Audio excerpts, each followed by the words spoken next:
Sando with the Ultra Running Magazine podcast. Welcome to a new episode. Think of me as the salt on your watermelon. It might look weird, but it's so good. All right. Today, we're joined by Ultra Running Magazine ambassador, Jacky Hunt-Broersma, who's currently running 100 marathons in 100 days straight. No days off. Impressive, right? Well, what makes it more impressive is that Jacky is an amputee, as in she had her leg amputated below the knee to save her life due to a very rare form of cancer. More on that later. I spoke with Jacky on day 82 of her quest to learn about how the experience is going, how she's feeling, the driving force behind her personal journey, which is amazing. You don't want to miss this one, guys. Seriously, she's so cool. You just want to put her in your pocket and take her home. She's that cool. All right. And what it's like to run on Running Blade and so much more. Jacky is 46 years old. She lives in Arizona with her husband and 2 kids and has a very refreshing, I'm all in attitude. What are we doing? Tell me more. All right. And what's not to love about that? My amigos, give it up for the unforgettable Jacky Hunt-Broersma. Ladies and gentlemen, let's welcome to the show, Jacky Hunt-Broersma, hot off 82. I almost said 28. I almost transposed it. No, I'm sorry. 82 marathons in 82 days, but there's an asterisk to that. Days. But we're going to talk about that. Number 35, I hear things got kind of squirrely. Just a little bit. Nearly derailed the whole project. So welcome to the show. Thanks for joining us. Thanks for having me on the show. As you can see, Jacky's wearing her Ultra Running Magazine t-shirt as she is an ambassador for the magazine. So thank you so much for doing your part. Thank you. So 82 marathons down in 82 days. So how are you feeling right now? Tired. I'm like, so forgive me if my words don't come across like really well, because I'm like, my brain is just, Yeah, you're fried. You are. I'm totally fried. It's like a continuous ultra. It's like, I've got that ultra brain. Yeah, I hear you. It's just one long, like I'm going to run, then bonk, and then run again, then bonk. Exactly. So what's the experience been like for you? It's been interesting. It's just, in the beginning, it was really hard. Like the first 2 weeks, I was like, oh my goodness, what have I got myself into? Because it's just like my body had to adjust, and I just kind of had to get used to the mileage. And it hurts. But now it's you just get used to the mileage, and you're kind of building up. And now it's like consistent, and my body seems to kind of have got used to the grind and just kind of getting on. The hardest thing is kind of starting in the mornings, because you kind of get out of bed and you're tight and you're tired, and it's like, oh no, I've got to run another marathon, and it's like, oh, this is like a never ending story. And then you just kind of get on with it, and you get it, and you kind of you get going. And so it's been an interesting project. Man, I have so many questions for you, Jacky. So I want to prep you with a ton of stuff. So How's your body feeling at this point right now? It's actually surprisingly feeling pretty good. Like I said, I'm just really tired. I've been really very strict with recovery, so doing which a typical runner I've never been very good with. I do roll my legs. Maybe in like once in like 3 months or something like that. And I've never been very good with it. How's that going for you now? I've kind of I'm like, well, if I want to get through this, I'm going to have to be really good with it. So I've been very consistent with it. I mean, one thing I'm really surprised with is my stump has held up really well. There is an element of, and I think that's kind of where my experience as an ultra runner's come in, where you learn to deal with the pain. It's gonna hurt. And a lot of people have asked me, it's like, are you not hurting? I'm like, yes, I am. But there is an element where you know it's gonna hurt. So you just kind of suck it up and you just get on with it. And it's just, you just know how to deal with the pain a lot better than anyone else would be able to do with it. My stump kind of is up and down, but surprisingly, I haven't had any major issues with it. It's a lot of swelling, which is expected and things like that. My the funny story is I have two running blades that I have as a so one as a backup, and the one as the backup doesn't fit me anymore because my stump is swollen up so badly. Wow.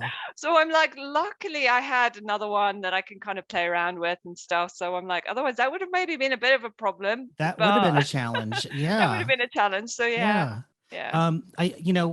Boy, okay. So I want to break this interview down in a few ways. So Okay, we're going to talk about the 100 marathons in 100 days, which okay. is a huge endeavor. Then I want to talk about your history with your leg being with the amputee, Uh-huh. and then I want to get into like the ultra running side Okay. of this. Yeah. So and I also want to just get out of the gate first that you are a cancer survivor.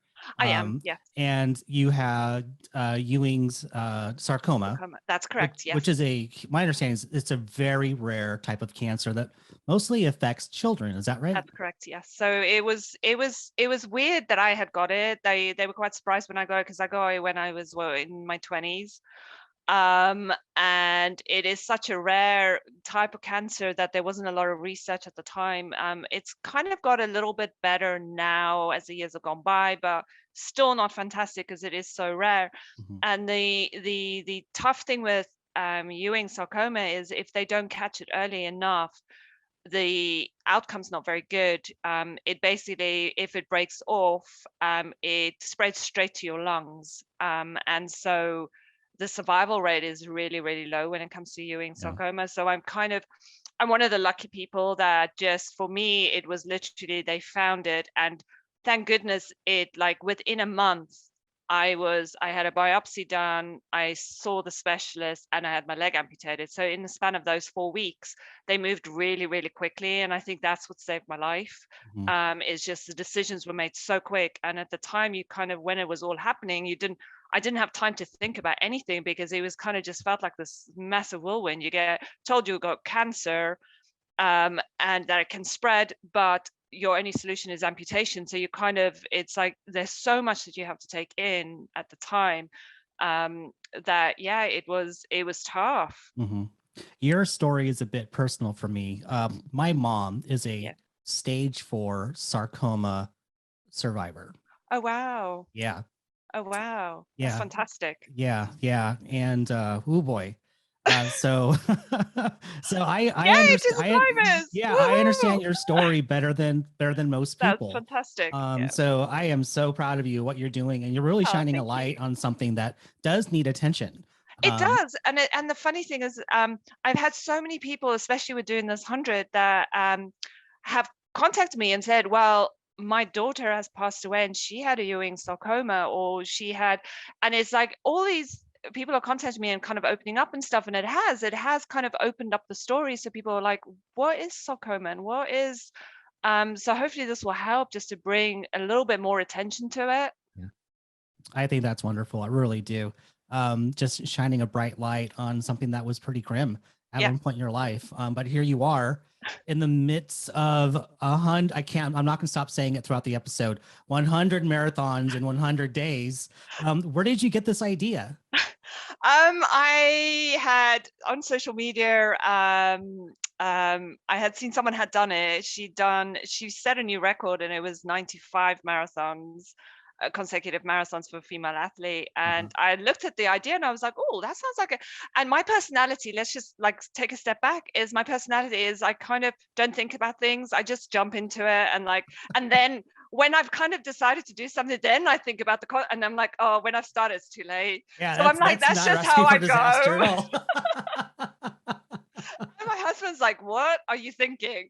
And yeah, and it's kind of I saw that and I was like, well, I could do that. Why not? Let's try it. And I was Uh-huh. like, well, I don't want to stop at 95. You gotta kind of round it off. You have You to. kind of you have Yeah. to. You've got to get to the 100. Yeah. And that's how it really started. And then I have got Moab 240 in October. So I thought if I start this in January, it would be kind of quite a nice. This is so an ultra running It mindset. really It'll be is. good base building. I'm like, what? Yeah, this isn't even like the real challenge, folks. Like it's just No, it's just base building.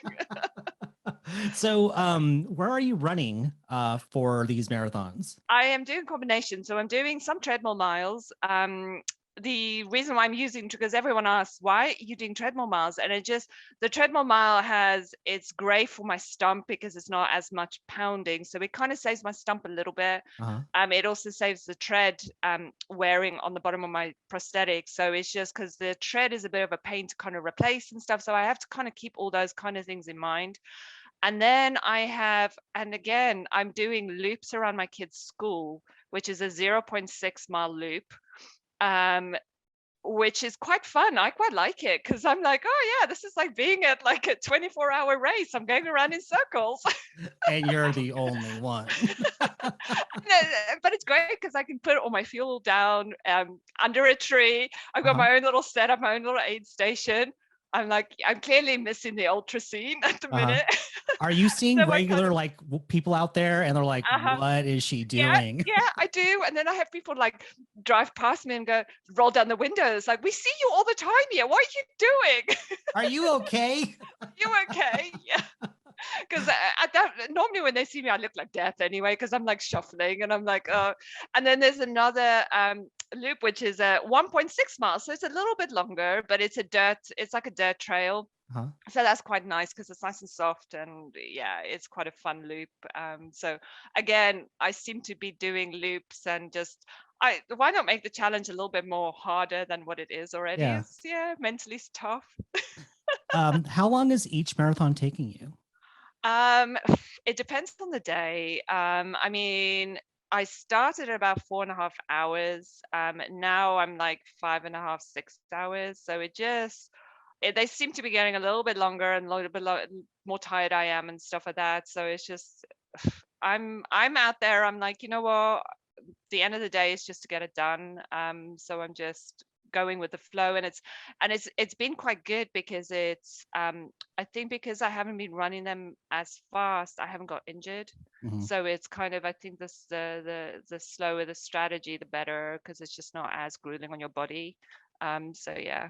Yeah, I was going to ask you about that. Because if my math is right, you've put in over 2,100 miles Uh-huh. so far. Your I have. Strava account must look crazy. But it's like, if you look at my map, it's like all the same because I'm kind of very consistent with just the amount of miles I'm doing a week. So it's Uh-huh. like weird because normally mine kind of goes up and down, and it's like you have your peaks and stuff. Mine's like all the same. I'm like, yeah. Yeah. So, what's your fuel like when you're doing this? And then what's your recovery like, more importantly? Yeah, the nutrition part has been really hard to kind of get right. It was like in the beginning, I thought, you know what, I'm just gonna eat anything and just like do whatever I want to, and it's like because I need. But then I kind of felt like I wasn't getting what I needed, and the wheels came off a little bit. Like after about 2 weeks, I was like, oh, I'm missing something. So we kind of had to adjust my diet a little bit, and it's just making sure that I kind of get a balance of everything that I need. And during the run, I'm normally fueling with like Spring Energy gels, which is quite nice because I like that. It's kind of good on my gut because it's a little bit more natural. Mhm. And I still have like my boiled potatoes, and I kind of carry that with me and stuff like that. So typical, like what I would if I was out on an ultra, because I just feel like that always works. Is kind of I've taken this on not as a marathon, but more like as if I was running back-to-back ultras and stuff. So it's just like just using the kind of experience from ultra running Yeah. with this. What are the I know you're tired, but Uh-huh. have there been any like physical effects that you didn't anticipate through this outside, your stump swelling up? Um, I don't know because it was kind of like in the first 2 weeks I had really bad shin splints, which I guess I wasn't expecting actually because I'd already been doing miles. That kind of caught me, and I think it was because I was running more on the road versus trails, because I hadn't done road miles for a very long time. So it was kind of my body having to try and adjust to kind of hitting the pavement a lot more. And I was like, oh, Mhm. this is actually quite hard. I'm like, I forgot how hard road running is.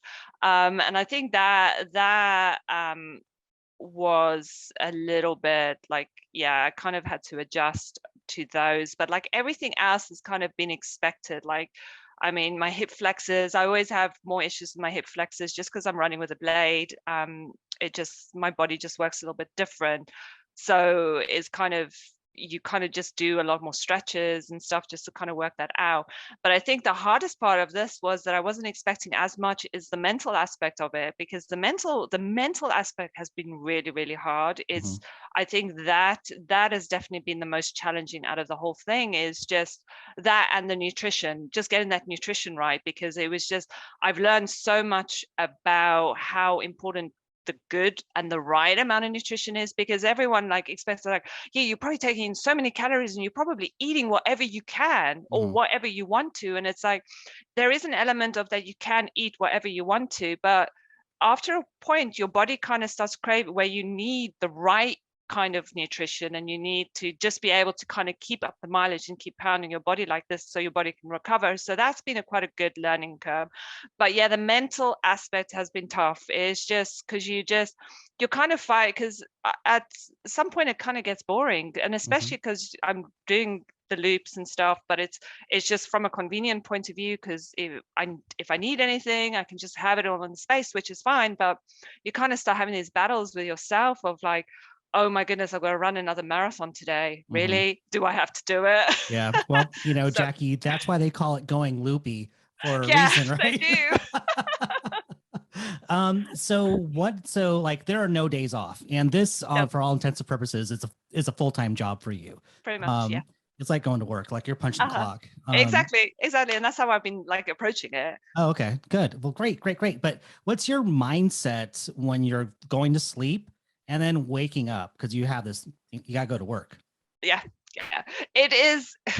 It's a weird thing, because you're actually so tired at night, so you're like, you know what, I'm just going to go crash, and then the issue is you don't sleep because your legs are so restless, and it's like your body is kind of trying to repair, and it's like it's keeping you up, and you're like, oh my goodness, I have to run tomorrow, I just need to go to sleep, and it's like it's a vicious circle. And then it's like getting up in the morning, definitely getting up in the morning, the first thing is the hardest, because you kind of don't feel like you fully have recovered from the day before, because your muscles are tight, and you haven't slept well, so you're tired, even more tired than you were. And it's just like, but you have to kind of focus then, and just like, you know what, you just need to get on with it. And it's like you kind of get into that mindset where you're like, right, I'm getting my clothes, I'm getting dressed, and I'm just gonna get on with it. Because I mean, let's face it, not everyone wants to go to their job every day either. I mean, it's kind of the same thing where you in a sense don't have a choice. Okay, I've brought this on myself, so Yeah, it's true. but but it's like you kind of get into that mindset where you don't, you like, you know what, you're just going to do it, and that's it, and you just kind of start. And it's hard. Like the first 2 miles is tough, and it's like you're like, oh here we go again. But then you kind of get sorry, your body kind of gets used to it, and you kind of get a little bit loose and stuff, and you kind of get into it, and then you kind of realize, well, I just need to kind of get on with it, and before you know it, your marathon's done. And yeah, you What have to do keeps, it all. sorry. No. Yeah, what keeps you going when that sort of like, I don't want to do this comes in? And have you I, want to quit? I mean, I had a bit, I think it was last week, I hit a wall at mile 15, and I was like, I don't think I can do this. I'm like, I'm done. This was a bad idea, and I'm just done. But you kind of then, and I think even in all ultras, I mean, all the ultras I've run, there is a point where you get to a point where you're like, I just can't physically do this anymore. I'm so done. And it is weird. You just kind of take a deep breath, and you kind of just regroup a little bit. And for me, with that, when I hit at the 15 miles, I just kind of stopped for like 2 minutes, and I'm like, you know what, just take a deep breath, and then just start focusing on the next mile. And that's what I did. And I just like looked, I'm like, just get to the next mile, and then got to the next mile. I was like, yes, that went quick. And then got to the next mile, and you just kind of like, you take a step back to kind of just focus on little steps, and you just kind of set little goals, and you just kind of you eventually get there, and then you kind of get into the groove. And it's weird because I can have one bad day and the next day feel fantastic, and it like the miles fly, and I just feel fantastic. I was like, okay, this is great. And then a few days later, you're feeling great, and then suddenly the wheels come off again a little bit, and then you kind of have to regroup and kind of pick yourself back up again and just kind of get going. When you first started this, did you tell anyone that you were going to do it? I told my husband. And then he did the classic and was like, looked at me as like, oh boy, here we go. Because this sort of thing isn't it's not uncommon for you, this kind of territory, that you set a world record for the first amputee to run 100 miles on a treadmill. Yes. 23 hours and 38 minutes, sub That's 24. Correct. Yes. Hell yeah. Congratulations on that. How long ago was that experience? 2 years ago already. I can't believe it. Wow. And it was, and the weird thing with that again, I don't think these things through at all. I was signed up for Amstead 100. That was going to be my first 100. And obviously with COVID, it cancelled. So I was like, well, I really want to do 100. And then I was gonna do loops around my neighborhood. Again, a trend with me with loops for some reason. And I was gonna do, and then I thought, you know what, I've got a treadmill. No one's ever done it, like for an amputee, he's never done it on a treadmill. Why not? Let's see. And that's how it went. That is so badass. And I literally decided, I think the Monday and the Friday I started. What was that experience like? That had to have been rough. That was rough. That was rough. It was just the like, just to try and keep myself going, and just the boredom just from seeing the same. And it's just like, at one point I actually was falling asleep on the treadmill. No, because that's dangerous. And it was because it's the same kind of the car feeling you get, where it's just like that movement. And I was like, it was like 2:00 in the morning, and I was like, I can't keep my eyes up, and I was like swaying. I was like, oh, this is not good. So with the this record you're going for, are there parameters that you have to stick with? Are there guidelines you have to follow for this? The guidelines are kind of very, it's up for interpretation and stuff. So the guidelines basically say you have to do a marathon within the 24 hours. So it's kind of, so they don't specify whether you can like do a marathon do a half in the morning and a half in the afternoon. They don't, it's like a little bit fuzzy with the rules.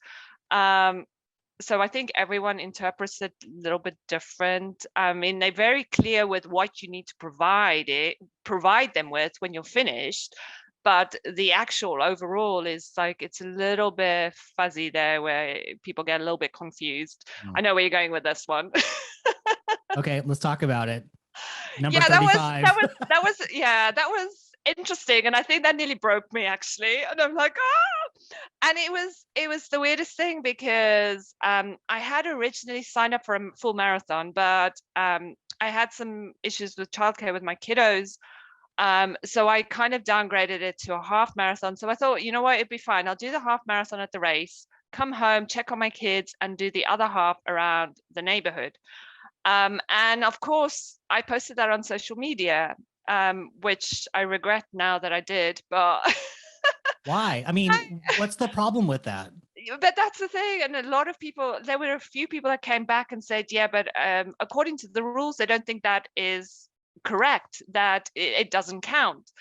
And I couldn't find anywhere in the rules that it actually says that it wouldn't count. So, but I wasn't sure, because the rules are so unclear, in a sense that it just gets really fuzzy, and you can't get hold of Guinness World Records. Like, they don't get back to you like quite. It's not that easy to kind of get information. I can't imagine. I'm like, what does that job have to be like? The person who answers the phone, like, I know. Hello, like, I have my fingernails are 5 feet long.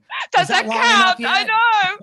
Nope. Keep going. The funny thing with this whole thing is, I mean, yes, the record was kind of in my mind when I first originally said, because I'd seen someone do the 95, but I had just thought, you know what, it'd be nice, let's see if I can do 100 in 100 days, and kind of, so the record wasn't like the only all and everything like that. And I'm like, at the end of the day, does it really matter if I kind of split it up? But being my personality, I was like, I want to do things correctly. I'm terrible that way. I'm like, things have to be right. And so I went out and ran another marathon. Holy crap.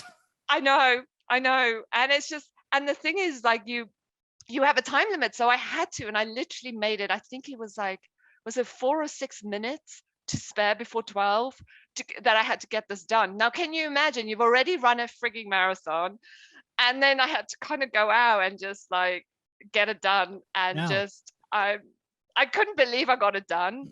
But yeah. What was that like for you when you finished that second? You did a double. I was dead. I kind of honestly thought, you know what, I'm done with this now. I can't. I'm like, in a sense, I was amazed that I could pull it off. I was like, oh my goodness, I was able to do it. But then on the other hand, I was a little bit, I probably pissed off a little bit. Sorry, Yeah, can a I little say bit. that?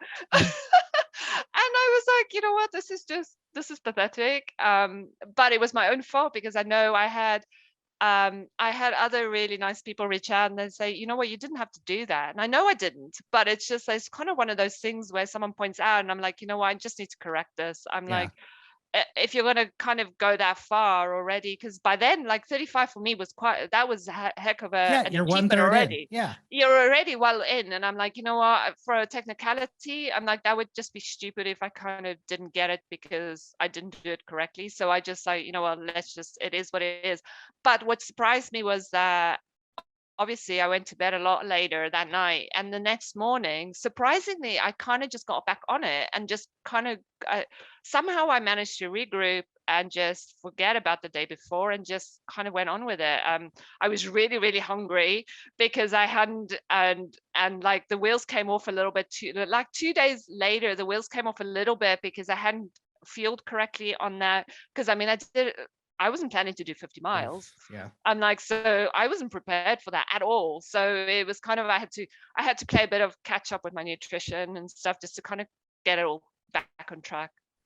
And okay, so that leads me to another thing about your eating habits Yes. now versus 82 miles ago.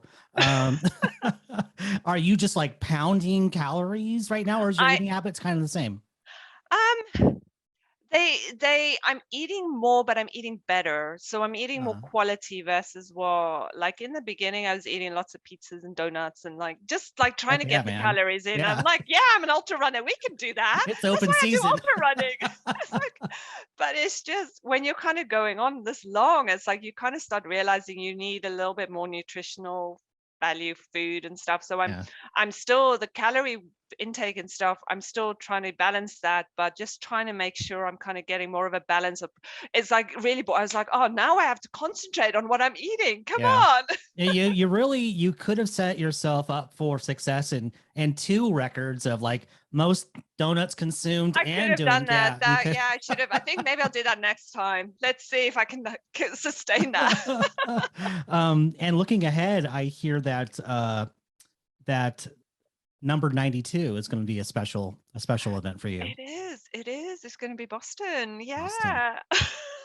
Holy I moly. wish I had like planned it better. Like had I actually thought about it, Boston could have been 100. Yes. Oh, well, yeah. I mean, you can You make see, it happen. that's what happens when you have my personalities. Yeah. You don't plan these things, you just do it, and then you're like, oh, I should have done that actually. So I hear that you're running in the para division, right? Yes, that's correct. Yes. What's that? Have you thought about that? What that experience is going to be like for you? It's a great, and it's a super honor to actually be there, because it's a whole new division that they've kind of created now for just to kind of highlight amputee runners, and any, like, I mean, it's the whole para division, and it's great because it's the first time that they've done this where there's actually prize money. So 1, 2, and 3 get prize money, which is fantastic. So it's like we're actually competing at an elite level, which they've never done. They've never kind of split us up like that, which is fantastic. And it kind of just highlights what athletes like us are actually doing. And it just kind of, it's great to be there.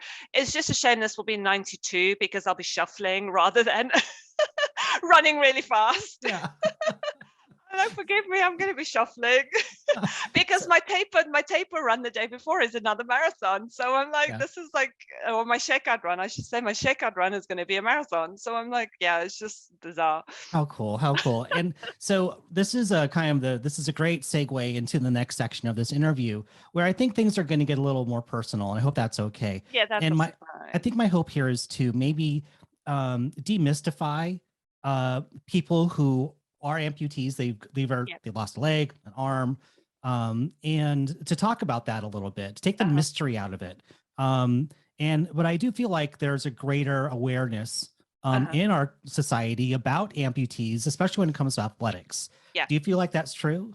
It has. It's definitely improved over the years, and it helps that there are more athletes out there that are kind of open about their story and stuff, and it's not like so scary. And because I think a lot of people like to see you with a running blade, and they're like, "Oh, that looks scary," and it just like because you look different, and yeah, it's definitely got a lot better.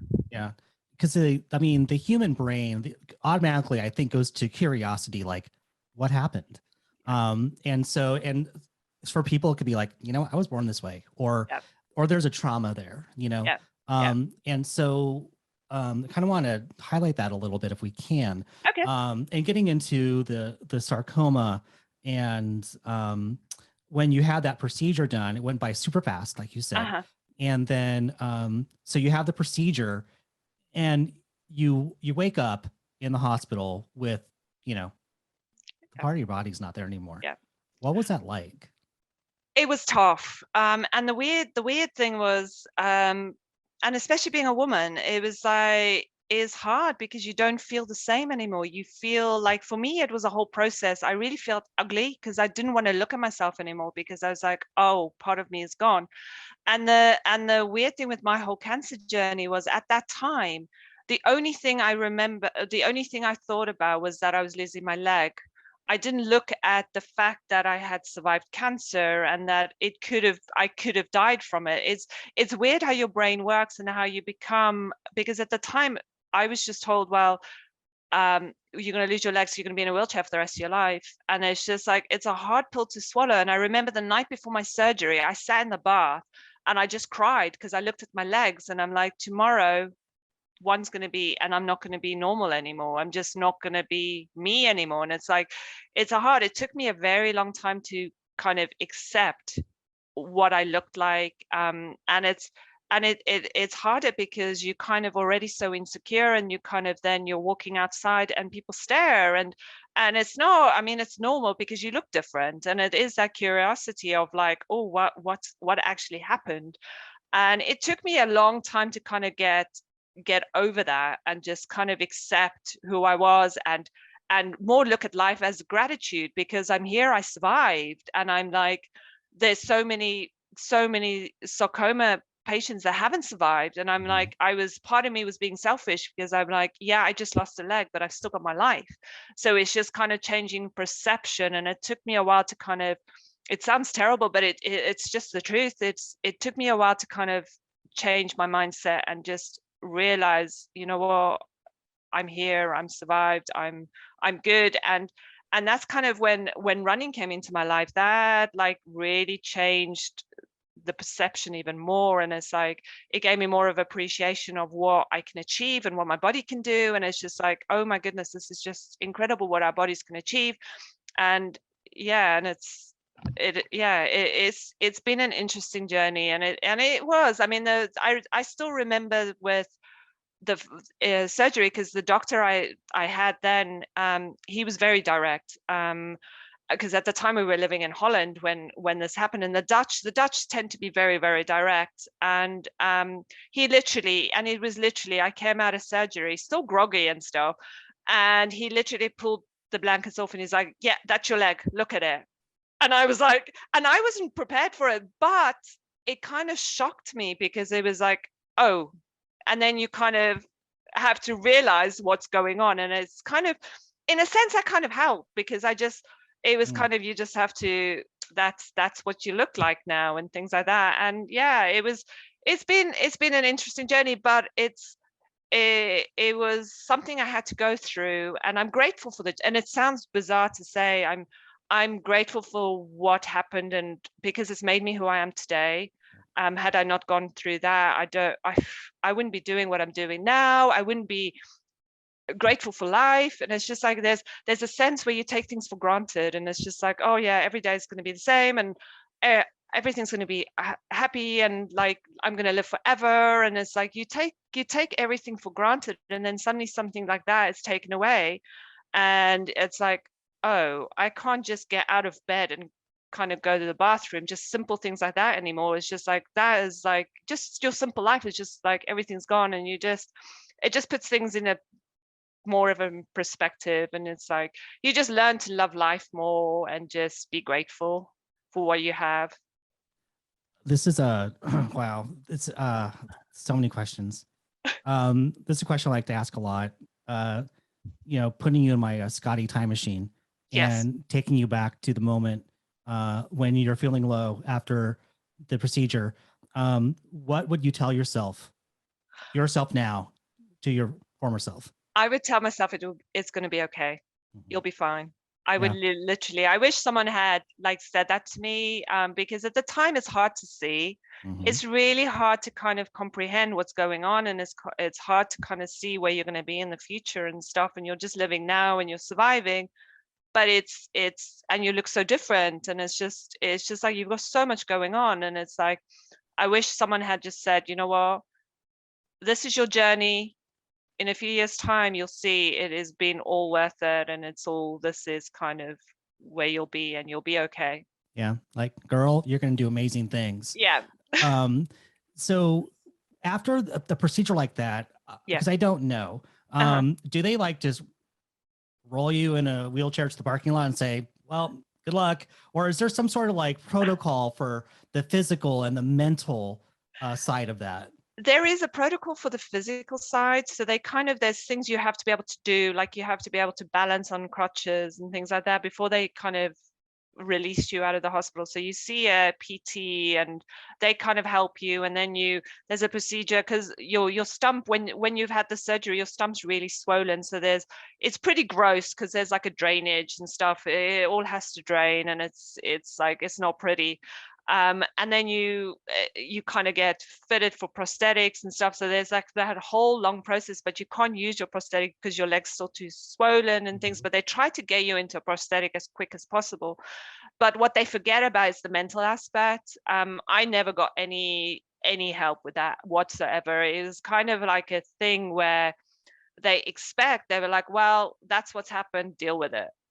And you're kind of left on your own. And I think, I'm not sure what the procedures are now, but I think there is still an element of that where people just believe, well, we've saved your life, that's it, bye, there you go. And they forget about this whole, it is traumatic what happens. I mean, losing your leg is a big deal. Yeah. Oh, my things just moved, sorry. And that was the part where I wish that there was more of a process there, rather than focusing, because the getting yourself up and moving it definitely is a great step, and it's an important step, and it obviously is good for your mental health, but it's more kind of having to deal with the physical side of it, like the way you look, and just the way that you're going to be so different. Because I know a lot of amputees struggle with that. It's a big deal. I mean, Mhm. it's because you suddenly just look very, very different. Um, so yeah, that I'd love them to change that a little bit and just help a little bit more. Mhm. Yeah. So that's why I really appreciate you talking about something that was so difficult in your life, and partly that's why I'm bringing this up and asking these questions, Uh-huh. because if it's not the case when looking at someone's mental well-being Yeah, after something like that, then let's start having that conversation, because then exactly. if there's nothing will prepare you for that, nothing will No, prepare you for no, it. no. But if you see that there is someone who I share my story with, Yeah, and I'll know what to look for so I can prepare myself for these next steps, because it is dark, it is scary, and you don't know what's going to happen down the line. You're just trying to go exactly. hour by hour, day by day. But Um, that's the thing. Exactly, exactly. And yeah. I think we've become, um we definitely, there has been a much better move, like it's okay to talk about your mental health. It's okay to talk about that you're struggling. At the time when I had this, that wasn't okay. That was like, no, we don't talk about our feelings. That is just, you keep everything to yourself and you just kind of get on with it. And it's like, there's definitely been a shift, and I think that will definitely help a lot, where people, it's like, okay, if you're gonna struggle with it, talk to someone about it and have someone there. And I've been very open. I mean, I've had conversations with amputees before they go into surgery, and I get on the phone call with them and I'm like, you can ask me absolutely anything. I'm a total open book, and I'm a direct person. So I'm like, I don't sugarcoat things. I'm like, this is me. I'm like, that's it. And I'm like, I'm sorry, but that's just me. And I just feel like that's the way it has to be dealt with. It's like, this is what's going to happen, and this is the truth, and it's going to be hard and stuff. And I'm hoping that way I'm helping and making a difference, and just helping, making the process as easy as it can be, I guess. Jacky, you are a gift. You really Oh, are. thank you. So the word on the street is that when you were in grade school, you would hide when it came time to running. Yes. Yeah, is that true? It is true. I thought runners were crazy. Why would you do that? I'm like, no, I'm not gonna get all sweaty and gross. No. So what was that decision point like for you when you thought, you know what, this running thing, I hated it, I'm going to give it a go? It's weird. It's the whole thing of when something gets taken away from you, because I lost my leg, and it was like, now suddenly I want to do stuff that I thought I couldn't do. Like, you know what I mean? It's like the weirdest mindset, and it's hard to explain, but it's just, as an amputee, you're just told, oh yeah, you're going to be in a wheelchair, you can't do this, you can't do that. And it's like, there's so many things that you get told that you can't do. And it's like, you get tired of it. And so running was one of those things where I was like, well, I want to go run. Why not? And I tried it. I had like my heavy walking leg at the time, and I was like, oh, I'm going to go try and run with that. And it was like, yeah, it wasn't a good idea. Wait, how heavy is a heavy walking leg? Oh, I don't know how much it weighs, but it kind of feels like you've got bricks strapped to your, to your ankle. So it's pretty, it's a good workout. Yeah. It's a good workout. But they have changed over the years, so they've got a lot lighter and stuff, so they're a lot better. And it's just like one of those things, and I'm stubborn personality, if you haven't been told that yet. I'm really, really stubborn. So I'm like, if someone tells me I can't do it, I'm like, well, no, I'm gonna do it. It's just gonna be one of those things. And going down the route for running, and the thing that frustrated me the most is, as when you have two legs, and I was upset with myself, because it's like, it's again one of those things where you take it for granted, because you put a pair of running shoes on and as you go out the door. As an amputee, you need another special prosthetic. And which I found out, those running blades cost $10,000, and health insurance don't cover them. So it's like, what? Yeah. Seriously? They don't cover it? No, I'm not kidding. Like, that's ridiculous. Criminal. It's ridiculous, because they see it as a luxury. And so there's more of us kind of being a bit more outspoken with it, and like being more open with what we're doing. So I'm hoping it will change for others. But it's ridiculous. And luckily we had savings put away. So we used that for a running blade for me. And it's scary, because you're paying so much for a running blade, and it's like, well, I really hope I'm going to like this thing. And my track record of someone that thought running was for crazy people, I'm like, that's quite the investment. It's quite an investment. I'm like, oh, well, geez. Jacky, I think it's fair to say, I think you've gotten the most out of your blade. I did. I think it was worth every penny. There we go. It's like my running shoes. I wear them until they fall off my feet. It's the same. I'm like, I'm terrible. But and please forgive my ignorance. I've not asked this question, but when you had your leg amputated, was it above the knee or below the knee? Below the knee. So I'm lucky. I've still got my knee, which makes a huge difference. It just makes it easier to run and stuff, to move and things. So you don't need an extra knee. So yeah, I was really lucky with that. Let's talk about the relationship between your brain and the blade.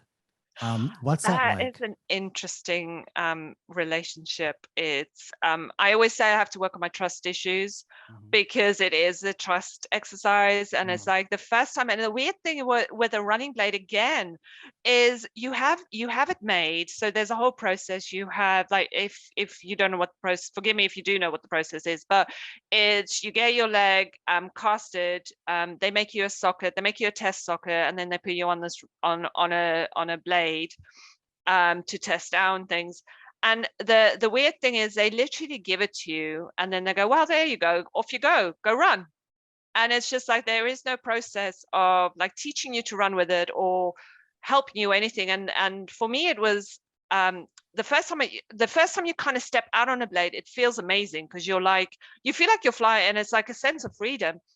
But your brain is so wired that it just doesn't trust what you're stepping on, so it won't allow you. And it's weird, like you can fight it but it just won't allow you to put all your pressure on there. So I was kind of running more on my good side all the time, so my good side was getting really full of muscle and it was like developing really well, whereas my other side was getting quite weak because I Mhm. wasn't putting all the I just it was like basically when you kind of have someone standing behind you and you have to trust them to fall, and like it's like you have that whole trust issue.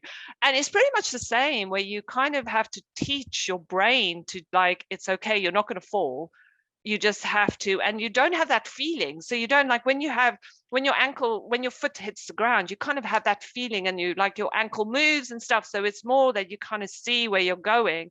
With a blade is literally as if you're running with your eyes closed, so you kind of, as if you're blind, you just have to do. So if you're going to go walk and you just close your eyes, it's kind of the same feeling where you have to trust where your foot's going, but you can't see where it's going, if you know what I mean. That's kind Yeah. of the only way I can kind of explain how it feels. Wow. And it was a process, like getting used to it and stuff. And yeah, and it was an interesting process because I never thought, I just assumed because they knew what they were doing and they would give you the blade. I'm like, oh yeah, I'm going to be able to run. Yay. I'm going to be running far. No. So I could see how running on pavement, it's like, okay, it's consistent. Yeah. And even that is a challenge, especially at the beginning. But Yeah. then, you're like, I want to go run trail. Yeah. What the hell, Jacky? It's not, no, you're not a normal Yeah. person, Road was Jacky. boring. Road was boring. Come on. Oh, a true I trail need the runner. adventure. And the funny thing with trail, my transition to trail running was, again, they said, oh no, amputees are made for road. That's kind of where the blades are made for. You don't want to be running trail because you're going to fall. And I was Watch like, you me. know what, Yeah. watch me. And I was stubborn and I was like, I mean, I have fallen, but everyone else has fallen too. And it's normally when I've fallen is I'm talking to someone and I'm not watching where I'm going. So I'm like, I'm either missing the switchback and I'm going straight, or like just it's totally my own fault. It's got nothing to do with the blade. And it was I'm so and it was weird because I had all these people in my head when I first tried trail running. I had all these people in my head telling me, oh no, you shouldn't be doing it, you're going to fall, don't do it, don't do it. And it's like, it's weird, like you have. And I was like, I was petrified the first time I went. I was like, oh, Yeah. this is going to be really, really scary and stuff. But I did it and it was like, this is amazing, where's this been the whole time? And it was just that sense of doing something that everyone else is like saying this is going to be totally impossible. And doing it. And my first race as a trail race was a 40 miler, obviously. I Wait, was like, oh yeah, let's do it, let's just go all in, let's go all in. do you have a nickname, Jacky? No. No, I think it's got to be like All In Jacky or Jacky Yeah. 100 or I don't know. Yeah, we gotta think of something. Yeah, Don't Look Jacky. I don't know. It's Don't think it's true. hey, y'all watch this, Jacky. I don't know. What was that like? Your first 40 miler? It was fun. And it was an experience because I had to learn so much. And at the time it was in North Carolina and there was a hurricane had just come through, so we had so much rain. And the North Carolina trails are, when it rains, it's mud, it's slick, and you kind of have to navigate roots, leaves, absolutely everything on these trails. So add in the complication of a blade, it's a lot of fun. And at the time, the first blade I had, the grip on the bottom wasn't very good. It was tread that was for road running, and I was running on mud. So it was interesting. I had to do a lot of because with the downhills, I realized very quickly I had zero grip. So I had to get creative and do things like I had to bum shuffle down all the hills because Yeah. I just had no grip. So I was covered in mud by the time I crossed the finish line, but it was the best. It was the best feeling in the world. And yeah, and it was I fell in love with the ultra community because everyone, and I've got no shame in saying it. I was dead last. I was absolutely dead last. I made the cutoff with like 7 minutes to spare. Hell yeah. And you know what? I'm like, I did it. I finished, and that was it. And that was my first ultra. Wow, that is so very cool. When it comes to the blade, do they make like trail running like specific blades? No, they don't. The one I have now is a little bit more honed in, and the one I've got now has got a split toe, which is pretty cool. So it basically means it kind of moves up and down when you're on the trail. So it actually helps because with all the other blades, they don't have that. So what happens is when you hit a rock, the whole system twists. So it feels like your stump and everything, because everything is so tight and held in, that what happens is then your stump twists, and you know how much that hurts because it feels like you're twisting your ankle. It's kind of the same maneuver, but it's on your stump because everything's held together like that. And with this blade, it kind of moves a little bit better. So because of the split toe, when you hit a rock, it kind of moves, it kind of tries to mimic a little bit more what you would get with your ankle moving up and down and things. So it's definitely in the right step in the right direction. But it's what would be great is to kind of get better tread. Yeah, I don't know how they could kind of improve the running blades. It's still kind of a working in, yeah, we just need to kind of work on that, because the biggest struggle, especially still now, is like when you hit like muddy, when there's a lot of mud, it's hard to kind of keep your balance and keep moving on the trails.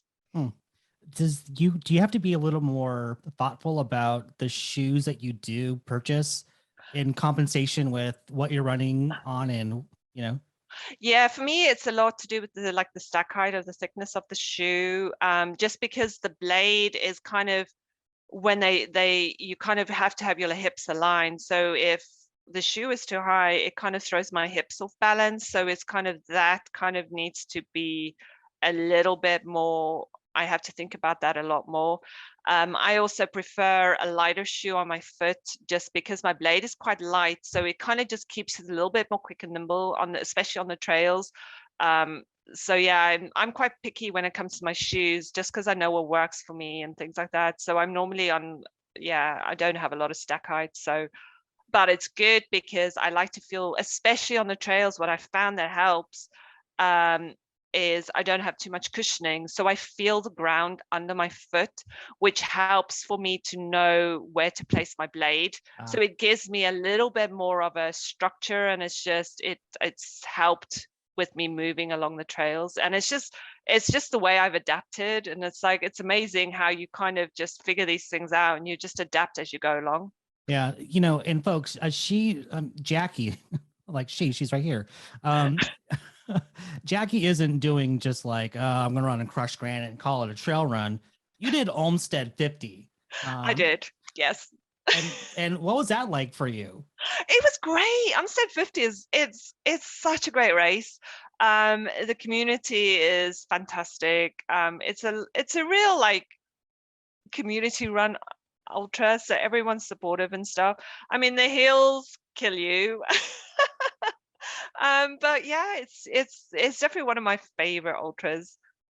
And so you have Moab. I do, yes. 240 coming up. This will be your second attempt at it. It will be, yes. What happened on the first go round? I misjudged. I just misjudged the timings, and Moab, we had bad weather. So we had like the first day there was a lot of rain, and so there was a lot of mud. And I kind of at one point switched prosthetics because I thought I'd kind of try it in my walking prosthetic, because I'd put a shoe on because I was fighting with my blade. I was just sliding and I just couldn't get any traction, so I just couldn't get fast. But at that time, I just totally miscalculated the time to kind of get to the point, and I missed the cutoff. And of course, I got to the aid station. And I knew I'd missed the cutoff, and I just burst out in tears. I was like, no, I was like so emotional. But I'm just like, you know what, it is what it is. I learned a lot, and I'm going back in October, determined to finish. That's great. I'm so rooting for you. I cannot wait to Thank see you. that. I have a couple more questions for you. Okay. So do you have any things, not that we ever want to talk about the things we are going to do after something happens, but do you have any, we're not going to talk, but if you were going to talk about what you're going to do after you finish your 100th marathon, what would it be? I would probably, because I am actually signed up for Cocodona 250, which is like literally it starts the Monday after I finish this on the Wednesday. Oh my God.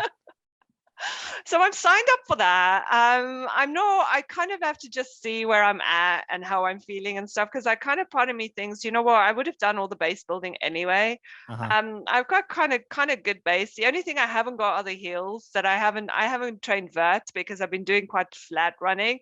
So I'm like, oh, maybe watch the space, because you know me. I'm like, Yeah. oh, here we go. Yeah. If history can teach us anything, is like, well, we'll be seeing Jacky at Cocodona. And so do you have a special place in mind for your 100th marathon? I do. It's on the dirt trail that I've been running. It's called Veterans Oasis Park. So we're going to be doing it over there. And I kind of posted something out on my social media and saying, well, if anyone's local, they can kind of come out and run, because I know a lot of people have kind of asked if they can come and run with me. So I'm like, oh yeah, we'll make it a little bit of fun. And so we'll see if anyone comes out, because it's tough, because it's during the week. So I know everyone's got to go work. I'm like, oh yeah, I'm lucky. I'm just running. I'm like, these slackers at work, really? My final question is, it's like, I really love that you are like using this as a platform to help other people. Yeah. You said that you call people and you talk to them about, you know, what they're headed into. And I'm like thinking about kids and them like having the opportunity to run as an amputee. But the blades, like as you said, are so expensive.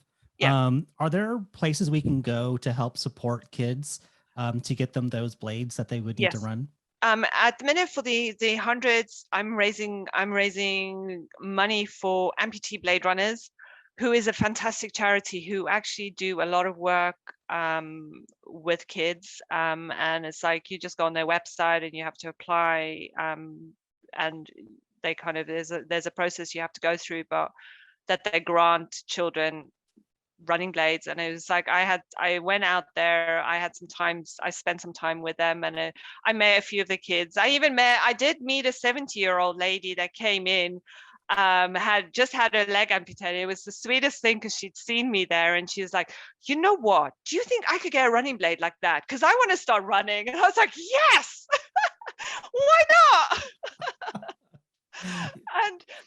But the main work is with kids and just getting kids up and running. And for me, I'm quite passionate about it, because I feel a lot, especially with sarcoma being a childhood cancer, there are a lot of children that have their legs amputated, and I feel it's so wrong, because all they want to do is go play with their friends. They want to run, and they need a running blade for that. You can't just do it in a normal heavy prosthetic. You need a running blade. So it's great they do that. But there's loads of other charities. There's I think Limbs for Life do prosthetics. I don't know if they do running blades. Then you have CAF. And there is, what's the other, Catapult charity. So there's a few out there that will grant running blades and help Well, with the kids. we'll be sure to include those web links in the description of this episode. So if you have the means, we would appreciate you That would be great. giving some support. Jacky, 82 marathons in. Thank you. I cannot wait for what's coming next. I'm so excited for you. Yay, thank you. All right, we'll be seeing you on the trail. All right, thank you. Thanks for having me on. Thanks All so right. much. Bye. Thank you, Jacky, for sharing your time with us. We're all rooting for you. We cannot wait to see what you do next. And I know it's going to be amazing. All right, you guys, it's that time again for our What's the Issue segment with Ultra Running Magazine editor / unicorn, Amy Clark, with an inside look at this month's issue. Ladies and gentlemen, let's welcome back to the show, Ultra Running Magazine editor. She is the salt on my potato, Amy Clark. Hi, Scotty. How are you? I'm doing great. How are you doing today? Good. You look great. Look happy. You look like it's Friday, Oh, I'm so excited for this weekend. Ready for the weekend, huh? Yeah, I'm going up the running team and we're going to go hit the trail. So I'm super stoked. Yeah. Yay. Yeah. Got any good runs coming up? I do. I've got the Peterson Ridge Rumble on Sunday. Woo. Running a 40-miler. It'll be great. Woo. Yes. Yeah. Yep. Supposed to be a little snowy, but we'll see. Snowy, really? Yeah. We had 70 degrees yesterday, and now it's going to go back to a high of 40. So. All right. Jekyll and Hyde weather over there. Spring in Central Oregon, that's for sure. Well, it's also, we have a new issue out for April, which is super awesome. All sorts of cool features. So give us the lowdown. What's going on? This is the latest and greatest. Yeah, let's talk about that cover for a second. Yeah, True Heart Brown on the cover, winner of Black Canyon. So we've got Black Canyon in there. Nice write up by Jeffrey Stern. This is kind of the where we run issue. So we've got columnists who tackle LA tackles British Columbia, which it's on my bucket list. I got to get up to Vancouver I know. Go run over there. I mean, it's just another world, I think. I need to get to, I want to go to Squamish and Whistler so bad. Yeah, same. So bad. So bad, I know. And we've got, I'm going to just do a little quick, that's preview okay. for you here. Let me walk you through it, folks. Yeah. So like for our race reports, you just mentioned Black Canyon. Yeah, Black Canyon. I wrote a race report on Heg Lake because I ran the 50K in Gaston, Oregon. And then we've got Rocky Raccoon in Texas, it's always a big, event down there. And then this Cactus Roulette in Kansas, which was kind of a fun idea where you spin a wheel and you get a chip, and that determines how far you're going to run. You're kidding. For each lap. What are the distances per chip? Do you know? No. Okay. It was like anywhere from 1.4 to 3.9 or something like that. It was, short distances, fun. but fun. Yeah. That sounds really cool. Yeah. I tell you what, the articles, they're always great. But there were some particular ones that really stood out to me. The Finding Home article by Anton was so touching. Amazing? It really, I don't want to give away the story, but it's super personal and it is a story I will never soon forget. Yeah. That one hit me pretty hard too. Yeah. He did a really great job writing that one. Yeah. And then we've got, I'll go back because one of the other main features in the magazine is our spring shoe review, which we have 2 shoe reviews every year, one in the spring and one in the fall. And so it covers a plethora of trail shoes that are out on the market right now. All really great, kind of, something for everybody, even a recovery shoe. I wanted to ask you about that. What is your process for selecting the shoes and then, putting them through the rigors? Sure. We've got a team of testers. And so our gear review editor, Donald Baraglio, kind of sets everything up, lines everyone up for testing. And we all I'm part of the team. We all kind of take the shoes out, put 50 to 100 to 200 miles on them sometimes. And, send our personal feedback to Donald. He compiles everything. And then that's what you get in the shoe review. So he does a great job. He does. And what I appreciate about the reviews are it will categorize which distance those shoes would be best for, all things considered. But I love that. Like, I'm looking for a good 50K shoe. There it is. Looking for a 100K shoe. There it is.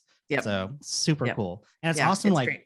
The only thing is I wish the running store had every one of those shoes in stock.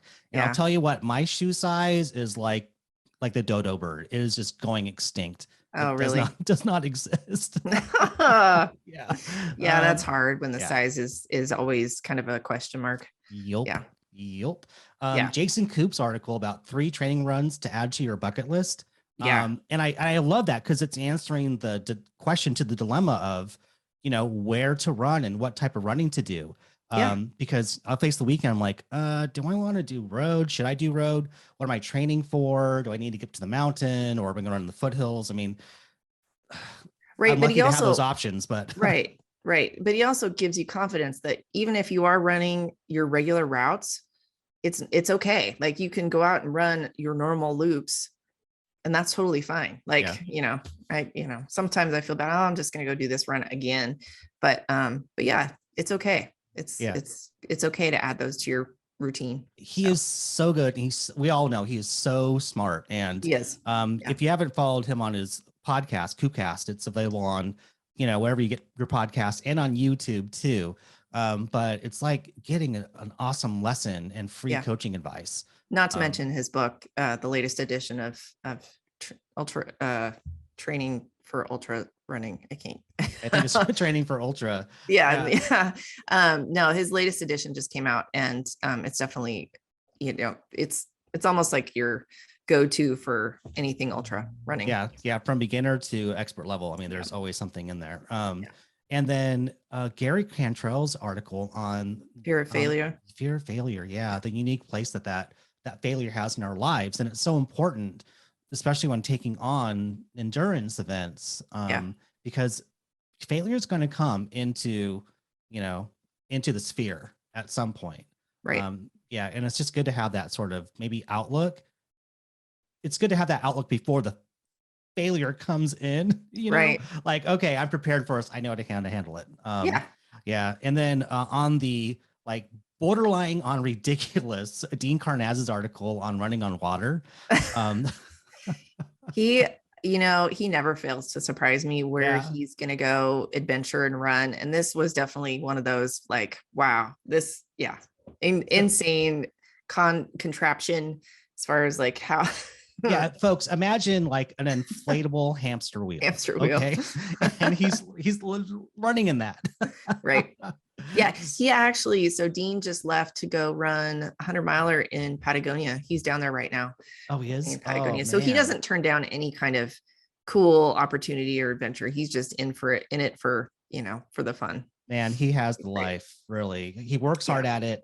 And it shows, but man, right. Well, and I think that he's making up for lost time, because COVID really, he had told me that the year 2020 was going to be his biggest year yet, as far as travel goes. And so I think he's making up for lost time. Yeah, for sure. I hear that, and he's doing it. I mean, he says it and then he does it. So good for him, man. Yeah. All right. Definitely. Hey, well, thanks so much for joining us and giving us a breakdown on what to look forward to. So if you don't get the issue, subscribe. And there are all sorts of really cool perks for members. So subscribers. Yes, we've got training plans, we've got calendar, we've got deals for all of the brands that you love. And we got discounts, baby. Yeah, definitely. Save that money for those damn races. Right. Well, everyone keep up the great work and keep doing what you're doing. And we'll keep doing what we're doing. It's just giving you great content and making you a better runner. So that's what it's all about, and having fun in the process. Oh, dude, we're so much fun. It's not even funny. Awesome. Thanks, Scotty. Really, you should see us with a couple beers in us too. I know, right? Woo, All right, get out of here. Hey, good luck this weekend with your 40. I can't wait to hear about it. Thanks, Scotty. I appreciate it. All right, and that's your 40 ounce. That is. All right, take good care. All right, bye. Bye.